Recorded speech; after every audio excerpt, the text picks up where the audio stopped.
Bounce, ow, bounce, ow, bounce, ow, bounce, ow, bounce. The owner boobies now.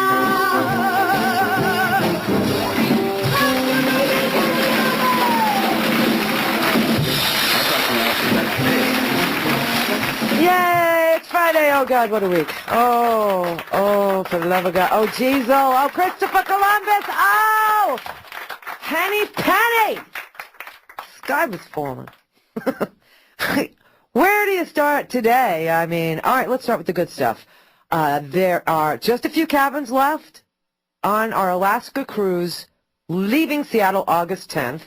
There are just a few. This is a beautiful cruise on Holland America Cruise Lines, their flagship ocean liner, the Amsterdam. We are 91% sold out. 91% sold out. So I would say do it this weekend because most people will probably do that if they were on the fence, which must hurt. Get a cuppy cod piece like the President of the United States of America, and then we can stand on an well, it won't be an aircraft carrier, but it will be a carrier. It will be a vessel, and we could all dress up on that if you want. If you want to, and we could just stand on the deck and say... Major combat operations in Iraq have ended. In the Battle of Iraq, the United States and our allies have prevailed. Yay! And it may be true by then, so we may have something great to celebrate. So that's that. And then the other thing is just for New York listeners, if you are listening to me on WWRL 1600 in New York, I will be at the AIDS Walk 2007 this Sunday morning. It is... I'll be at 74th and Central Park West, but you know what? The rest of the country can't attend, so get the details from therandyroadshow.com and meet me there on Sunday morning. So that's the fun stuff for the weekend. Now, what is wrong with the President of the United States of America? Don't we have a problem with the fact that he took our military and just like a toy, he broke it? Mine's broken. My military's broken.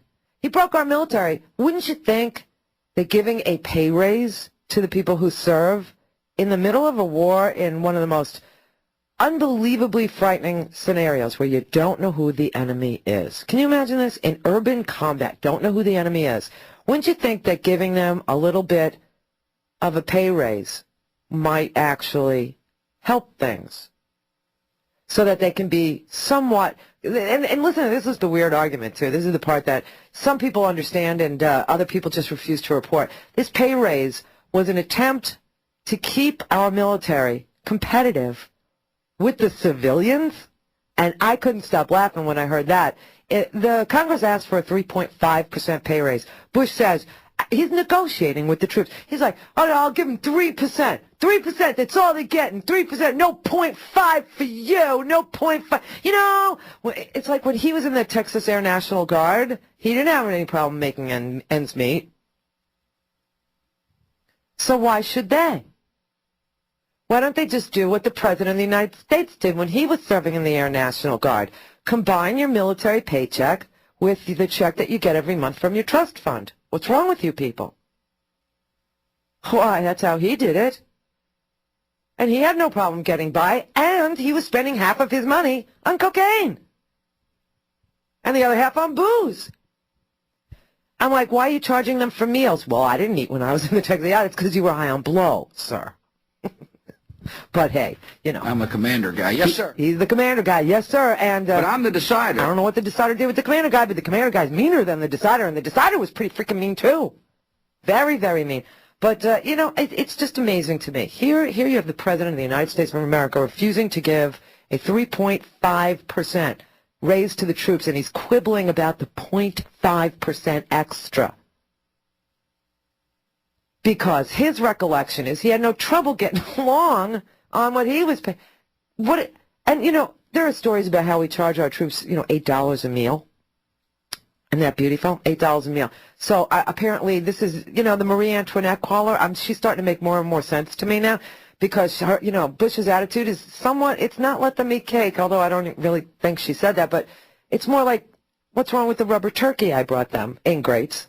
You know, just take a bite out of that. Chew. It's very chewy, but it's good. You know, a man named Todd Bowers, who represents the Afghanistan and Iraq vets, I think it's backwards. I think they call themselves Iraq and Afghanistan Vets of America. He was on the TV last night being asked about how much is a 0.5%. I mean, what are we arguing about here?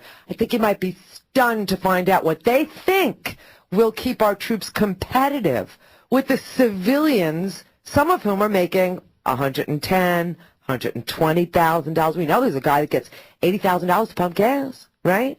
So here's what the big raise means for the individual enlisted guy.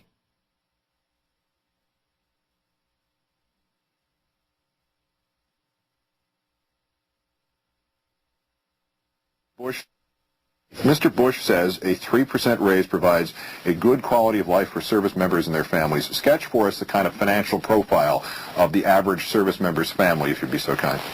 No problem. Average service member, you join the military as a private. You get $1,300 a month. You've got expenses that you have to cover for. You've got to take care of family members. You've got to take care of car payments. It essentially adds up. This 3% raise would give them approximately $29 extra. All right? 0.5% gives them an extra $6. We're talking about $6 for someone that's serving over in Iraq and Afghanistan that is away from their families. It's not too much to ask. $6.